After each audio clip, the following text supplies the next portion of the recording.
हरे कृष्ण बच्चों, welcome back. Class 9th unit 12 और Heron सूत्र हम कर रहे हैं और कर रहे हैं एक्सरसाइज 12.2 का। आज हम क्वेश्चन कवर करने जा रहे हैं question number 5, right. Question number 5 बहुत बहुत बहुत ही इंपॉर्टेंट है ये क्वेश्चन, राइट। तो ये हम देखते हैं किस तरीके से सॉल्व करना होगा हमें। तो राइट, हम यहाँ पर देखते हैं इसका सॉल्यूशन। पहले इसको रीड कर लेते हैं, उसके हिसाब से इसका हम फिगर या इसका चित्र है वो बना लेते हैं। उसका फिर देखेंगे ये क्वेश्चन क्या है सॉल्व होगा, राइट। कहता है एक समचतुर्भुज आकर घास का खेत है, इसमें 18 गाय को चरने के लिए घास है। यदि समचतुर्भुज की प्रत्येक भुजा 30 मीटर है और बड़ा विकर्ण 48 मीटर है, तो प्रत्येक गाय को चरने के लिए इस घास के खेत का कितना क्षेत्रफल प्राप्त होगा? This is the question, right. तो सबसे पहले देखो क्वेश्चन में बोला है समचतुर्भुजाकार घास। हम पहले समचतुर्भुजाकार आकृति का ना घास का जो खेत है वो तैयार कर लेते हैं। तो मैंने एक ये लिया, एक ये लिया, ठीक है बेटा। फिर एक मैंने ये ले लिया और एक मैंने आपके लिए ये ले लिया, ठीक है। लगभग समचतुर्भुज आकार का ये बन गया है आपका, बिल्कुल रेडी, ठीक है। हाँ बिल्कुल ठीक है, लगभग बिल्कुल ठीक है बेटा, ठीक है। तो ये होगा आपके पास ए बी सी और ये डी, जिसकी चार भुजाएं क्या बराबर है, ठीक है। इसके जो दो विकर्ण है, ये बड़ा विकर्ण आपके इसको मैं बोल सकता हूँ कि जो बड़ा विकर्ण ये आपके पास, ठीक है। थोड़ा सा ऐसे कर लेता हूँ, ये बड़ा विकर्ण हो गया आपके पास यहाँ पे बेटा, ठीक है। और ये आपका छोटा विकर्ण मान के चलते हैं कि आपके पास ये छोटा विकर्ण है। थोड़ा सा स्ट्रेट कर लेता हूँ यहाँ पे, ऐसा बन गया ये आपके सॉरी इसको चित्र को बनाने में थोड़ा सा है ना, ये बन गया आपके पास है ना विकर्ण। तो जो बड़ा विकर्ण है वो कितना है? बड़ा जो विकर्ण है वो 48 सेंटीमीटर, और ये जो प्रत्येक भुजा है वो 30 मीटर का। तो ये भी 30 मीटर हो गया, ये भी 30 मीटर हो गया बेटा, ये भी 30 मीटर हो गया, ये भी 30 मीटर हो गया। तो समझो तो चारों भुजाएं बराबर होनी चाहिए, ठीक है ना। और हम इसको मान के चलेंगे जो एसी वो बड़ा विकर्ण है, तो ये टोटल क्या हो जाएगा? 48 हो जाएगा, ठीक है। टोटल क्या हो जाएगा? 48 हो जाएगा। ये 48 सेंटीमीटर टोटल है, ठीक है, टोटलिटी में। अब तो अगर मैं रेड मार्कर से अगर मैं आप लोग करके बताऊं तो उसका 50, यानी आप समझ सकते हो ना कि अगर ये टोटल 48 है तो ये क्या हो जाएगा? 12 सेंटीमीटर। सॉरी, इसको अगर मैं हाफ करूंगा ना, अगर मैं हाफ करूंगा तो क्या हो जाएगा? 24 ये हो जाएगा, और 24 क्या हो जाएगा बेटा? ये हो जाएगा, ठीक है ना।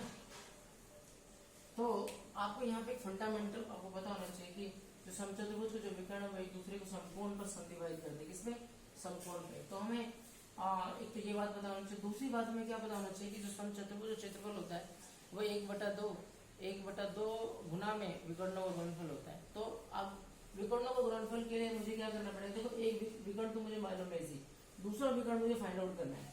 और इसके लिए फिर मुझे सबसे पहले क्या करना पड़ेगा कि ये जो हाफ है कम से कम, ये जिसको मैं ओ बोल देता हूँ, ओ पे काट रहा है, हाफ तो पता लगे, हाफ से फिर क्या होगा? डबल निकालूंगा, डीपीएन दूसरा विकर्ण निकालना पड़ेगा, फिर उसको हम क्षेत्रफल लगा पाएंगे बेटा, ठीक है ना। एक तो ये फंडामेंटल है, ठीक है। तो आप लिख सकते हो यहाँ पे समांतर समचतुर्भुज है ना, समचतुर्भुज एबीसीडी में, समचतुर्भुज एबीसीडी में, ठीक है बेटा, एबीसीडी में। तो आपके पास यहाँ पर प्रत्येक भुजा इसकी ज्यादा आवश्यकता नहीं है, विकर्ण है ना। पहला विकर्ण आपके पास ये दिया हुआ है, लेकिन दूसरा विकर्ण आपको पता नहीं है।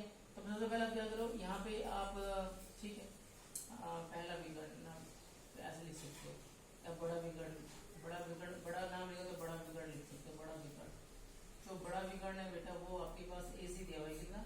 48 सेंटीमीटर। तो मैंने इसको हाफ कर लिया, अतः ए ओ क्या आ गया आपके पास? ए ओ आपके पास आ गया 48 को, अगर आप ना 48 को अगर आपने 2 से डिवाइड किया तो क्या आ गया? 24 आ गया। ये समझ में आ रहा है आपके पास? ए ओ कितना? 24 हो गया, ठीक है ना। तो यहाँ लिखोगे हम जानते हैं कि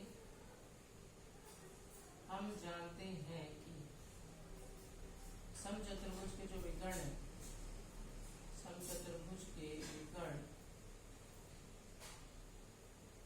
एक दूसरे को समकोण पर, इसमें समकोण पर समद्विभाजित करते हैं, ठीक है बेटा। बाइसेक्ट एट राइट एंगल, ठीक है ना। एक दूसरे को समकोण पर समद्विभाजित करते हैं, ठीक है। तो यानी इस स्टेटमेंट की वजह से आप क्या लिख पाएंगे कि जो ए ओ डी है बेटा वो समकोण त्रिभुज है ना। ए ओ डी समकोण त्रिभुज हो गया बेटा, ठीक है ना। अतः समकोण त्रिभुज ए ओ डी में स्टेटमेंट की मदद से हम ये कह पाएंगे ये समकोण त्रिभुज, ये भी समकोण, ये भी समकोण। तो अब ये समकोण त्रिभुज है तो ये ए ओ बी, देखो यहाँ पे लपटे गिरे। वैसे तो चारों के चारों समकोण त्रिभुज, लेकिन हम एक की हमें आवश्यकता है फिलहाल। एक की मदद से दूसरा विकर्ण निकाल पाएंगे, तो इसलिए मैं ए ओ डी को लेकर चलता, ठीक है ना। तो ए ओ डी आपका ए ओ डी में ना, इसको मैंने बोला आधार हो गया, क्या होगा ए ओ क्या होगा आधार हो गया। तो आधार क्या होगा बेटा, आधार क्या होगा, ए ओ क्या आधार है, ठीक है। कितना है आपके पास 24 सेंटीमीटर है। अब मुझे ये निकालना है ना, डी ओ निकालना है, ठीक है। और ये जो कर्ण दिया हुआ कर्ण, ये जो ये कर्ण बन जाएगा, एडी बन जाएगा। यहाँ समकोण त्रिभुज सामने वाले मुझे कर्ण कहलाता है, कर्ण एडी बन जाएगा आपके पास कितना 30 मीटर का, कितना 30 मीटर, सब मीटर में बेटा। ये सब खेत है, क्योंकि खेत तो क्या होगा मीटर में होगा, इसलिए सबको मीटर में लिखना है, ठीक है। इस बात का ध्यान रखना है। तो 30 मीटर का आते हैं बाई पी जी टी, क्या करोगे B by P G T, मतलब बाई पी जी टी मतलब पाइथागोरस थ्योरम द्वारा बाई पी जी टी। तो मैं ये निकाल रहा हूँ, है ना। तो कर्ण का स्क्वायर क्या होता है, कर्ण क्या होगा, स्क्वायर क्या हो जाएगा, एडी का स्क्वायर बराबर क्या हो जाएगा, ए ओ का स्क्वायर जमा में ओ डी का स्क्वायर।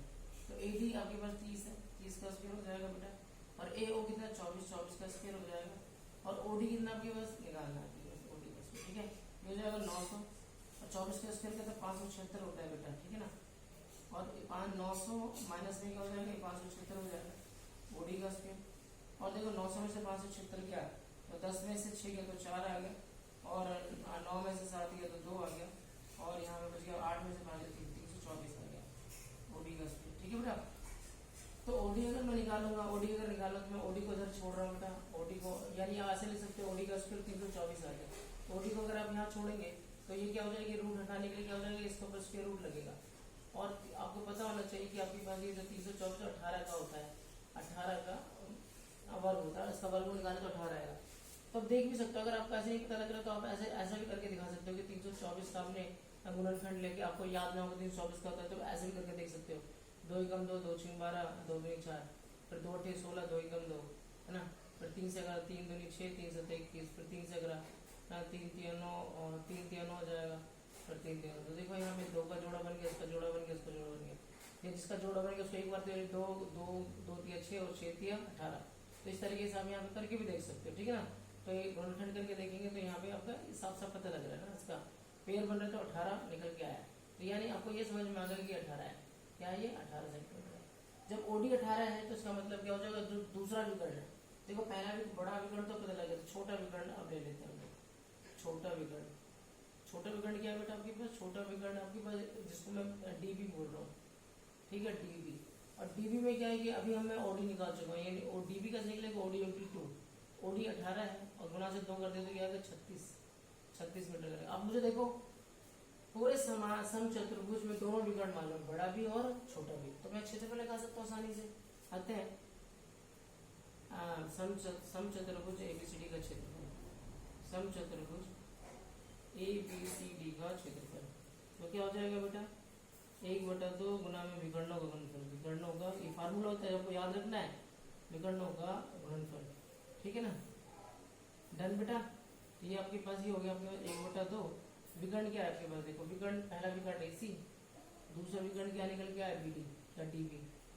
तो 1/2 तो ये आ गया आपके पास 48, तो ये क्या एसी 48 है, 24 और 18, और ये क्या निकल गया 36, ये हम 36 लिखा, इसे काट दो, 18, ठीक है ना। 18 गुना 48 करेंगे तो आपके पास यहाँ पे चेक कर सकते हो, 18 गुना 48, 8 to 64 के 4 हाथ से लगे 6, 8 चौक 32 और 6 38 हो गया, यहाँ पे 8 और 4 यानी 4 8 8 16 के 6 और 4 3 7 1 8, ये आ गया आपके पास 864 मीटर स्क्वायर। तो पूरे खेत का क्षेत्रफल निकल के आ गया बेटा, पूरे खेत का ये जो पूरा विकर्ण है ना वो समांतर चल रही है एबीसीडी, पूरे खेत का क्षेत्रफल निकल जाएगा 864। तो अब 864 मीटर स्क्वायर किसके लिए है, 18 गायों के लिए बेटा, किसके लिए 18 गाय चल सकती है उसमें, तो 18 गायों के लिए क्षेत्रफल निकल गया है। लेकिन आपसे क्वेश्चन में पूछा क्या गया, प्रत्येक गाय यानी एक गाय का पूछा है, एक गाय का एक गाय को कितना चरने को मिलेगा जगह, वो this is the question right. तो यहाँ पे लिख सकते हो आता है 18 गायों के लिए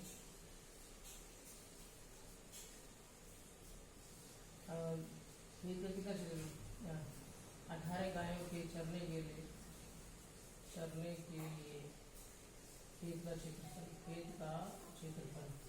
ठीक है बेटा। खेत का क्षेत्रफल कितना निकल गया? 864 मीटर स्क्वायर। तो एक गाय के लिए क्या होगा? तो आप क्या करेंगे? 864 बटे में क्या कर देंगे? 18 कर देंगे, ठीक है। सब काट दो, आ गया आंसर। अगर 9 से काट तो फिर 9 में 18, 9 में 81, बच गया 9 से 54। 2 से काट दो, 2 चौक 8, 2 चौक 8 और 2 ठीक होगा, तो 48 मीटर स्क्वायर आ गया प्रत्येक गाय के हिस्से में। प्रत्येक गाय के हिस्से में क्या आएगा? 48 मीटर स्क्वायर। तो प्रत्येक गाय का कर सकता है, चल सकता है, ठीक है बेटा। तो इस तरीके से फाइनली आप अपना समझ यहाँ पर अपना एक गाय का निकाल क्या निकाला? प्रत्येक गाय का निकल गया, ठीक है। तो क्वेश्चन पूछा गया था आपसे, तो होपफुली कि आपको ये क्वेश्चन नंबर 5 अच्छे तरीके से समझ में आया होगा, ठीक है ना। आपको बेटा बस क्या करना है कि देखो, जो मैं चीजें मैंने बोला उसको ध्यान से सुनना है, ध्यान से उसको सुनना है और कंसेप्ट को समझने का प्रयास करना है। जब आप कंसेप्ट को समझने का प्रयास करेंगे तो फिर आप उसे अच्छे तरीके से डील कर पाएंगे, ठीक है ना। अच्छे तरीके से नोट्स बनाना है, जो जो फार्मूला आपको बताया जा रहा है एक जगह अच्छे तरीके लिखना है, तो फिर देखो आपको कैसे बड़ा मजा आता है और अच्छे तरीके से आप क्वेश्चन को सॉल्व कर पाएंगे, ठीक है बेटा। तो होपफुली कि आपको ये अच्छे तरीके से समझ में, अच्छे तरीके से समझ क्या करना है, अधिक से अधिक बच्चों को शेयर करो ताकि उनको भी फायदा मिल पाए, जैसे आपको फायदा मिल रहा है उनको भी मिल पाए। और अगर आप चैनल के साथ नए हो तो प्लीज चैनल को कर लो सब्सक्राइब, ताकि आपको एनसीईआरटी का पूरा ना, एनसीईआरटी का जो पूरे सवाल इस चैनल पे अपलोड होने वाला है 6ठी से लेकर 12वीं तक, तो वो सारे क्वेश्चनों का आपको यहाँ पे सॉल्यूशन मिलेगा, वो भी आसान तरीके से। तो प्लीज़ इस चैनल को सब्सक्राइब कर लो ताकि आपको जैसे मेरा अगला वीडियो अपलोड होता है तो आपको उसका मिल जाए नोटिफिकेशन, ठीक है। तो मिलते हैं फिर अगले वीडियो के साथ। Thank you.